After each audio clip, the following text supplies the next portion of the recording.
2. Hello everyone, my name's Matt Corbin. I'm a buyer's agent at a company called Propertybuyer.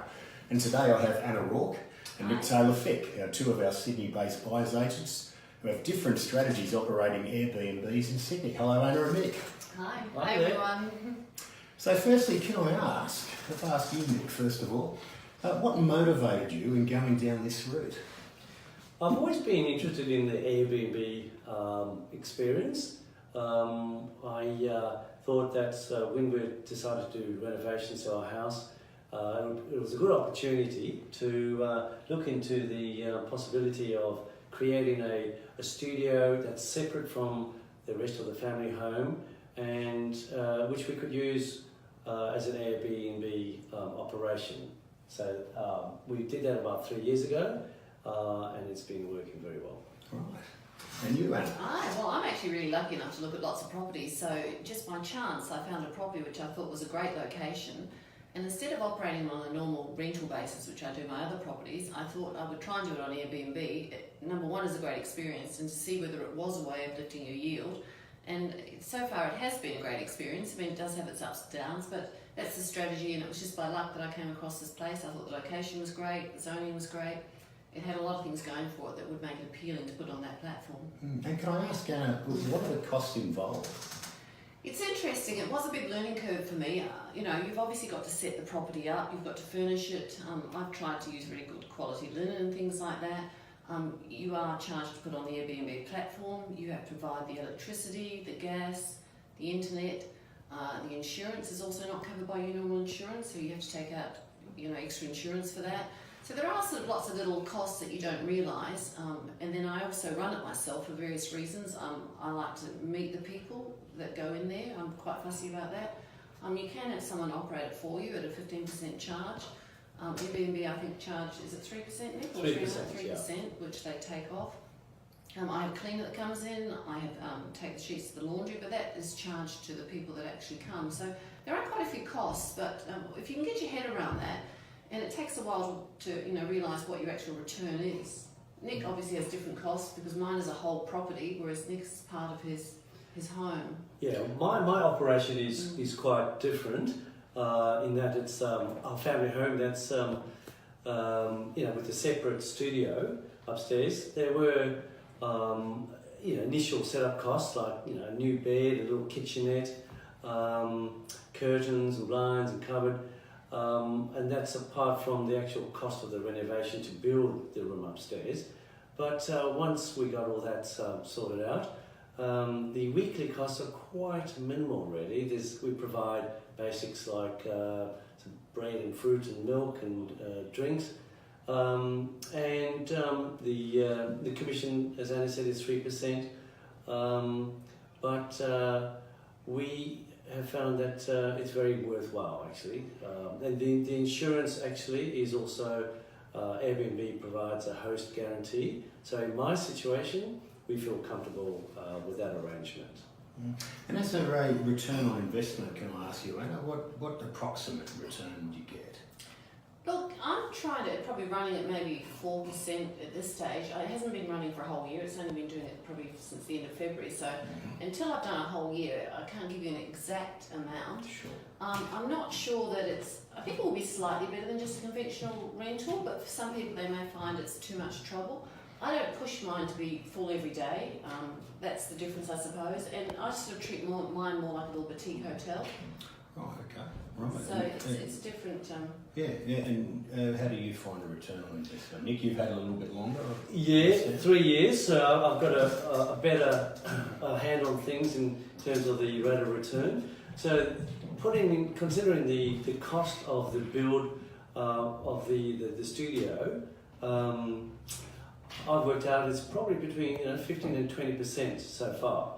So it basically means that I don't have to buy a one-bedroom studio investment property because this setup is returning so well that I can just keep on going with this model, and it's very cost-effective and very good experience overall.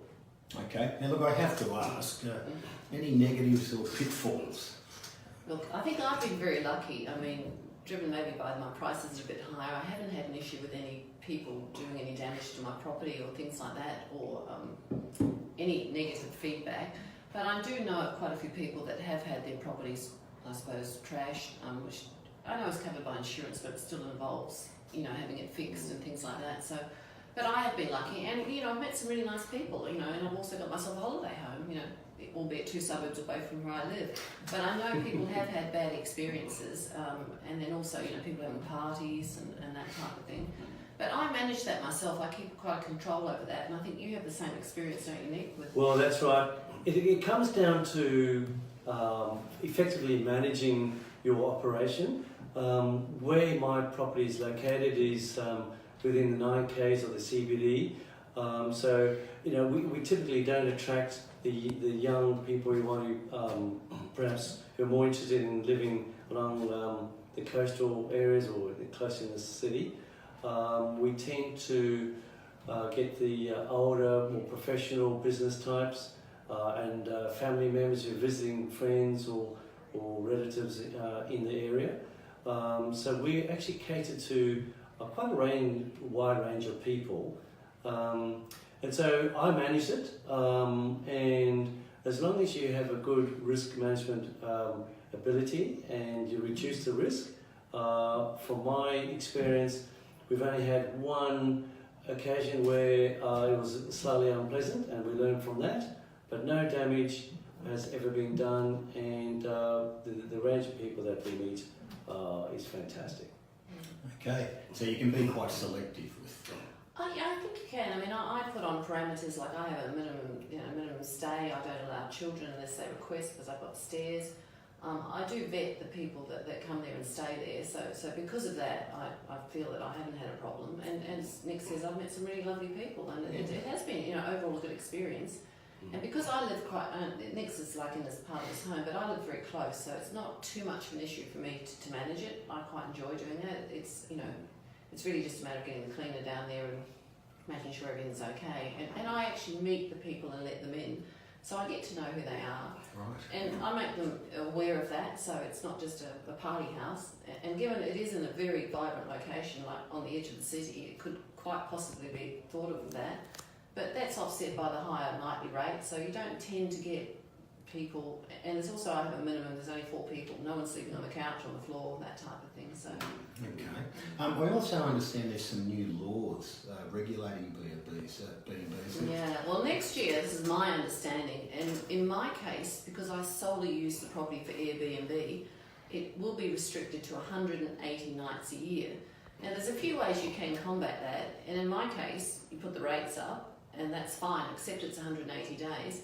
Or you can maybe do a rental for 3 or 6 months during the quieter periods for Airbnb. Because Airbnb is like everything, it has peaks and troughs. Like the summer's obviously really busy, the winter's quieter. In the case of, like if you own an apartment block, the strata can now block you, using it on Airbnb. So Nick's strategy will work a lot better in when these new laws come into effect, because if you live in the property, my understanding is you're not restricted to how many nights you can. Yeah, these new laws, as I understand it, don't apply to my situation because we live in the property. If I didn't, then it'll be a different situation. Okay, so overall, guys, how would you rate your experience as Airbnbers? Look, I really enjoyed it. I don't know whether I'll actually make a heap more money than if I just did it conventionally, like I rent my other properties out. But you've got to try things to see how things work, and and if there is a way to increase your return. But I've enjoyed it. As I say, it's given me a little holiday house every now and then. It's not any worse than if I just rented out normally, and hopefully even with the new laws, I can certainly make it a little bit better. And look, I had a lot of fun. I went shopping, I decorated the place. It was something I really enjoyed doing. So, all in all, it's been a positive experience for me. Whether I'll continue to do it long term, I don't know. But until it's something that I don't enjoy, I'll continue to do it. And it's great to have a bit of diversity in whatever you do in a portfolio. Yeah, same for you, Nick? Yeah, same for me. Very positive overall. Yes. And I had to convince my wife initially, and I said, look, if it doesn't work out, we've got a 5-bedroom house, and the value of a 5-bedroom house in our suburb is always going to be maintained. So we can't lose out. And overall, we've met some fantastic people. There's a bit of management work involved, but overall, it's returning a nice kind of steady income, and overall the experience is a fantastic one, and something I would encourage people to consider with a new property purchase, or if they have their own existing property, to look into it and see if it's possible to create this opportunity and add value to the house as well. But I think, Matt, as you know, everything is about location. I think you have to research a location that is suitable for that type of venture. Absolutely. It's the same with buying a property. I mean, location, particularly in the market now, it's calling is the most important thing. And to run an Airbnb in the middle of nowhere, may not be as viable as running it somewhere. You need to do a bit of research, which I'm sure Nick's done and I've done, to be in an area that is in high demand for that type of investment property. Well, from my experience, because my wife was a bit sceptical about who would want to stay in our area, but it's not. We're pretty close to the CBD, but CBD we're part of a global community now, and it's amazing how many different people have a need for this kind of accommodation. So it's worked. I think we help other people, and people who don't want to stay in hotels, spend that extra money that comes with that, and we offer a different kind of personalised service. Okay.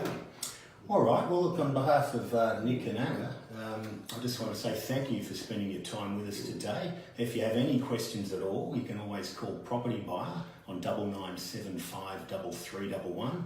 Speak to Nick or speak to Anna, and thank you very much. Enjoy the rest of your day. Thank you. Okay.